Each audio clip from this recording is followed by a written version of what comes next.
All right, so everybody, what would you do in this situation? A woman wrote to the Toronto Star saying that her new neighbor flirted with her husband, and his reaction has worried her. She says that the woman is, he said the words, "Oh, our neighbor's at least 10 years younger." And then the husband then describes her as energetic. He also helped her carry her exercise bike into her new apartment right next door. He came back out carrying a beer. Okay, so Gina, would this bother you? Yes, this would bother me. Yeah, I mean, to me, it seems like they've gotten chummy really quickly, you know, and I don't think there's anything wrong with being neighborly. I think that's really wonderful that he wants to be neighborly and welcoming and bring someone into their environment. And but it's kind of happening really quickly. And I have to say the tipping point for me is the beer. Okay. Right? Like in the middle of the afternoon, he could have said, you know what, we should all get together sometime. You'd love to meet my wife. She's fantastic. Why don't we all have a drink? So you're more mad at him than at the neighbor? Absolutely. Okay. Oh, that's okay. Yeah, absolutely. I mean, he knows how his wife feels, and I think the fact that he's not taking that into consideration, that's problematic. That's a bit of a red flag for me. It's interesting. Well, I mean, I guess I totally agree with you. I don't think it's the issue with the neighbor per se, but I think that, I mean, listen, this is psychology 101. Yes. That if you are jealous, the first thing you got to ask yourself, okay, what's going on with me? I used to be that very, very jealous girlfriend, and I was also riddled with insecurities, low self-esteem, low self-confidence, and how does that play out in the real world with a partner? Jealousy. Yeah. I just think, oh, I'm not enough, therefore you must be wanting every young thing that moves next door and asks you to move in a bike, okay? How dare you flaunt your exercise in my face? But so I think this probably has to start with her, but also he's coming home and saying, you know, she's so energetic, she's so...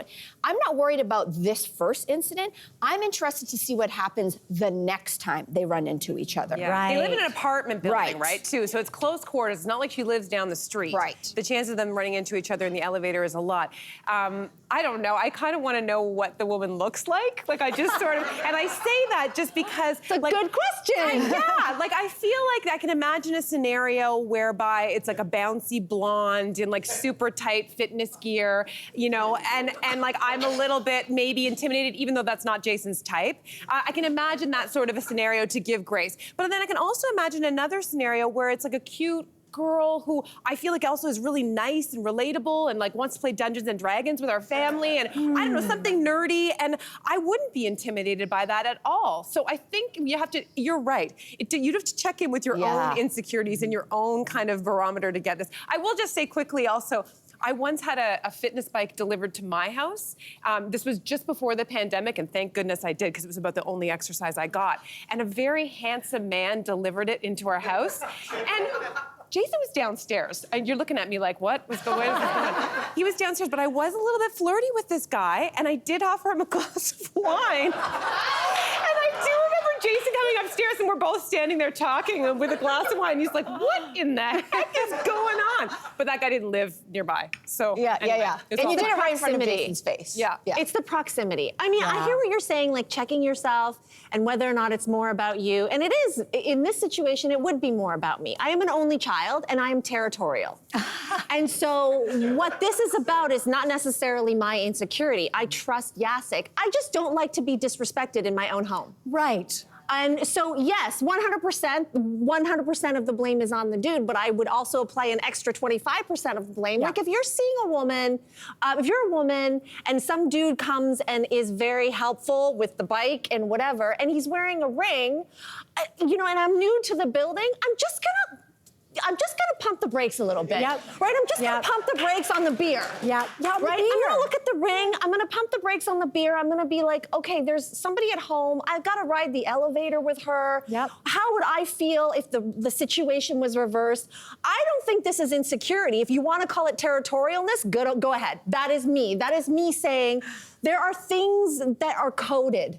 There are things in code. I just wouldn't, if I were single, I would be so cute, obviously. And people would want to bring bikes into my home for me. Every day. But I would look at the ring and I would say, I'm not going to offer the beer. I don't know, because it's going to look a certain way to the woman. But I just offered wanna the say- wine. I offered the wine, and I have a ring on.